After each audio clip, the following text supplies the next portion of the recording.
Ընդամենը ավելացնեմ, որ քաղաքագիտական առումով այդպիսի իշխանությունները, որոնք սպասարկում են իրեն հաղթած պետության ազգային պետական շահը, իսկ օրվա իշխանությունները սպասարկում են գոնե նվազագույնը Ադրբեջանի շահը, սպասարկում են Թուրքիայի շահը, կոչվում է կոլաբորանտ, իշխանություն, կոլաբորանտ կառավարություն։ Եթե մեր գնահատականը դրա տրամաբանության մեջ լինի, շատ բաներ ավտոմատ ինքնաբերաբար գալիս է իր տեղ ընկնում։ Եվ դրա լավագույն, թե ինչ ասելա կոլաբորանտ կառավարություն, Ֆրանսիայի 45 թվականի կառավարությունն էր։ Նացիստական Գերմանիան այդ երկիրը պատերազմ հաղթել էր,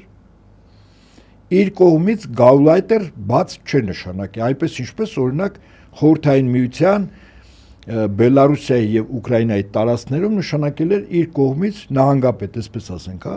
կառավարիչ նահանգապետ։ Ֆրանսիայում նշանակումը տեղի իշխանություններ, բայց որոնք հլու հնազանդ ծառայում էին նացիստական Գերմանիայի վերնախավին, ավելին, օրինակ դրա մասին ընդհանրապես չի խոսում կամ շատ քիչ է խոսում, 50,000 ֆրանսիացի զենք ձեռքին կռվում էր վերմախտի շարքերում։ Այո, այո։ Նույն պարտիզանների ֆրանսիացիների ամոթի շրջանը, ամոթի խայտարակության նվաստացման, այո։ Ֆրանսիացիները, որոնք պայքարում էին իրենց երկիրը օկուպացրած նացիստական Գերմանիայի դեմ, պարտիզանները մաքիներ էին կոչում եւ որի լավագույն ներկայացուցիչները մեր հայրենակից Միսակ Մանուշյանն ա եղել, ջոկատների հիմնական կազմակերպիչներից մեկն ա եղել, ասենք իրենց դեմ նացիստական Գերմանիայի գեստապոյի ստորաբաժանումների հետ միասին նաեւ ազգության ֆրանսիացի եւ ֆրանսիական ոստիկանություններ պայքարում։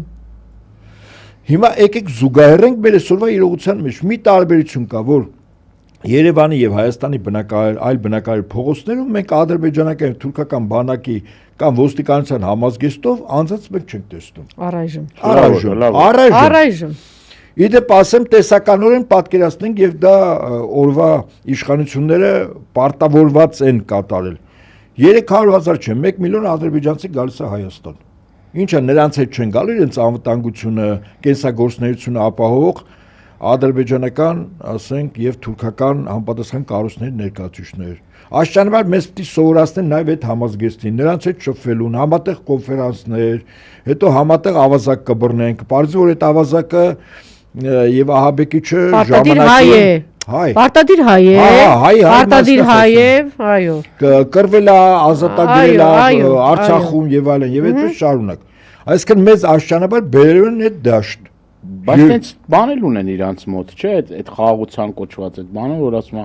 այն մարդիկ, որոնք որ խոսեն ազգային արժեքներից, բանից, օրինակ Արցախից խոսալը կարող է քրեորեն հետապնդելի լինի։ Այո, դառնալու է շուտով։ Ռևանշիստ։ Բանը, այդ ռևանշիստ կոչեն, այդ ռևանշիզմը խաղաղությունը կասեցնելու կուսակցությունները, անհատներին, մարդկանց, կազմակերպությունները, անգամ երկիշներին, չէ՞ որ քրեորեն հետապնդելի արարքել։ Այո, մի զարմացեք, գալու ենք մենք այդ